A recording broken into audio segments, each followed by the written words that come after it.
Yeah. All right, I see you now. Hopefully the connection will stay stable. We'll just get right into questions here for Martin. Yes, I can hear you. You hear me? Oh, we Hello? can hear you a little bit. Okay, that looks better. So we'll just jump right into questions here for you. We're joined by Martin Truex, our third place finisher. Jeff Magliochetti, you want to kick us off with a question? Sure. Hi, Martin. Congratulations on your third place finish today. You recovered early from a lost tire early on. How proud are you of the resilience of your number 19 team out there today? Oh, definitely, happy, proud of everybody, and, just not giving up on it, and, really just battled back just like we did last week. So, you never like to have to go to the rear. For us, it took us the first two stages. We were trapped a lap down, so that was tough, but good obviously recovery in stage 3 to get to the front and stay there. And I thought our auto owner's Camry was really fast. Felt good about that, and hopefully we can make a few tweaks to it and be a little better tomorrow.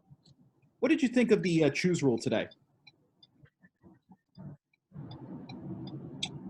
It was okay. I mean, it was interesting for sure to see to see kind of how it all played out there.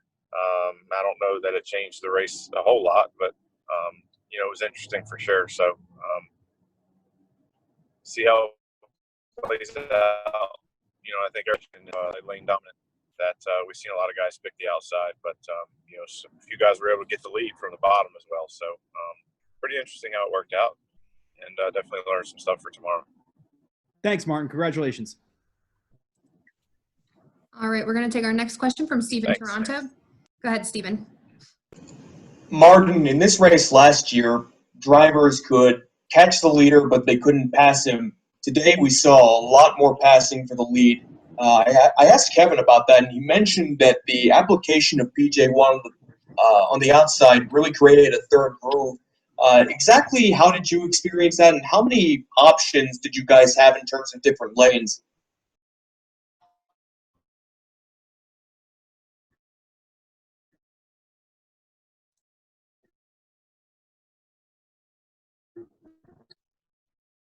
I think we have lost Martin.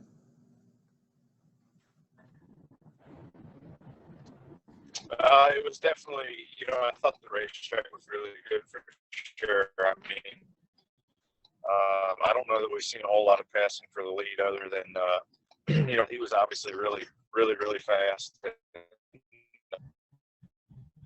Hey, you got me?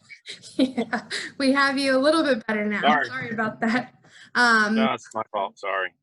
No problem. I don't even know who was asking questions. Whoever that was, if you want to take back over, I apologize. Yeah, Martin, you had started to answer my question. Do you need me to restate it at all?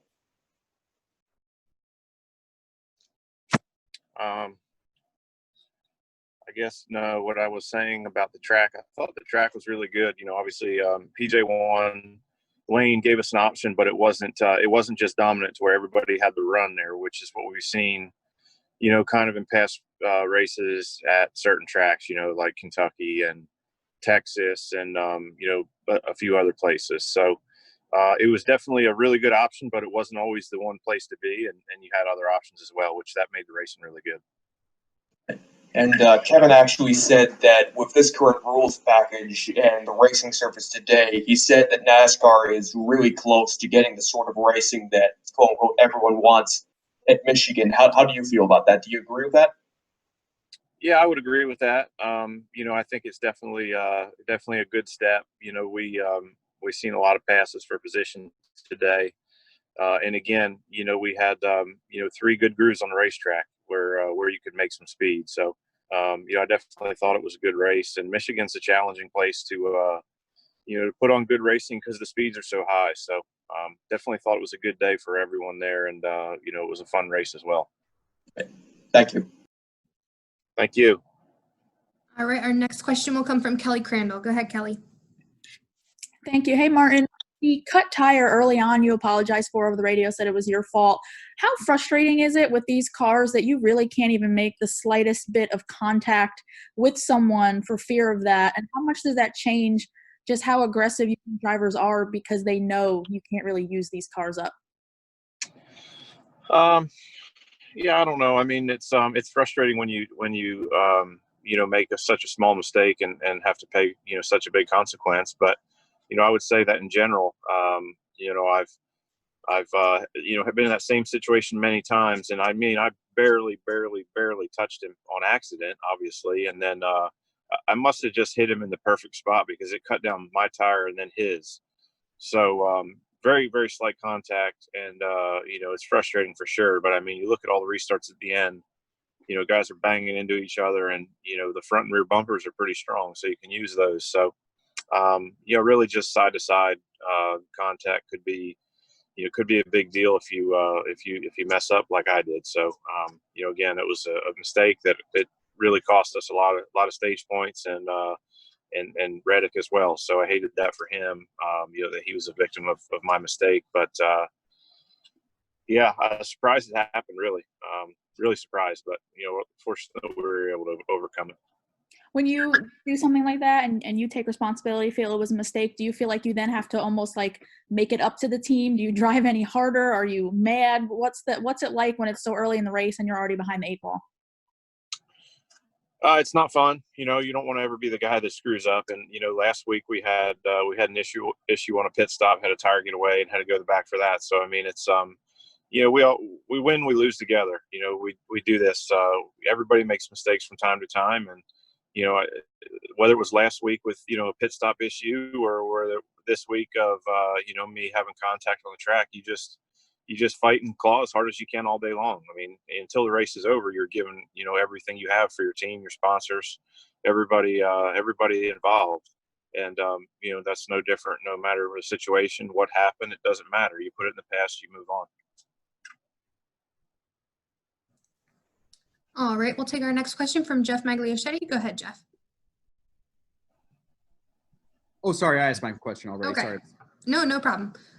We'll take our next question from Aaron Baird. Go ahead, Aaron. Hey, Martin. Congrats on a good run today. We saw on a couple different late restarts, guys come from 5th, 3rd, go to the inside with the choose rule and be able to hold it and get the lead for a brief time. Now that we're going back to the same track tomorrow with similar circumstances, do you think you might see more guys in 2nd or 3rd consider going straight down and trying it? Yeah, I do. I think I think we definitely will. The hard part about it is, if you are the guy that gets the front row, that's a pretty good spot. I just don't know that anybody really wants to be 3rd because like what we've seen today, usually the guy that picked that third spot, which is the 2nd row on the bottom, was 5th on back, coming to the choose cone.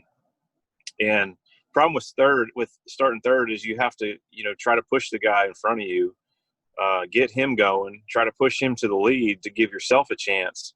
And then you're stuck on the bottom by yourself off a 2 down the backstretch. So it's just a really, really tough spot to be in. Obviously some guys made it work. I had one opportunity to try it and I didn't take it because I felt like, we were probably not quite as fast on the straightaway as I thought we needed to be able to, make that position work. So, yeah, I don't know. I think tomorrow I may try it. We'll see if we're in that position again.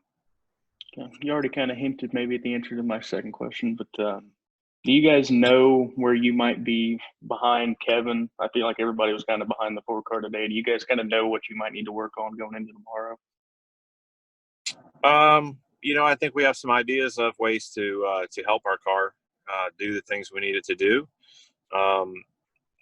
Whether I don't know that we can get all the way there, to be honest with you. I mean, typically, if you look at past history here with this package, I mean, those guys really excel on tracks like this where you need low drag and high horsepower and things like that. So they've got a really good combination at the tracks where you can get away with doing that. I would say that for us, it's not been our strongest suit. Being these really fast tracks. I think our cars are just inherently draggy, and we pay the price a little bit more, I think, than most guys at the fast tracks. So I don't know. We'll see. We're going to try for sure and give it all we got. And I know everybody back at our shop works incredibly hard and does a lot of things to try to make us the best cars out there. And I think we're really close. I thought our car was really, really fast today, and maybe not as fast as the 4, but pretty dang close. And I didn't see anybody better. So if we can gain on it a little bit, maybe we can give them a run for their money tomorrow. Thank you. You're welcome. Ozzy, did you still have a question? I don't think so. Okay, we'll come back to him if he does, but we'll take our final question then from Dustin Alberto. Go ahead, Dustin. Yeah, Mark, congrats on the good run today. Kind of right off that question, you've got 3 straight top 5s now, led more laps in the first half of the season than this past half. From a speed aspect, where would you gauge where the 19 team is at right now? I think I would say that in general, we've been top 3 every single race except for Bristol. Our cars are strong. Our team is really doing a great job bringing fast cars. And, I felt like Texas, Kentucky, a lot of these places that we've been, I feel like we've been good enough to win, and today we were right there again as well. So with no practice or anything, I feel like the guys are doing a good job of getting the cars where we need them to be. We certainly would like to have more wins and feel like we maybe should have a few more, but that's racing and that's how it goes. But really proud of the effort, and obviously, stringing together some top 3 finishes has been good. And especially when you finish, 3rd and you feel like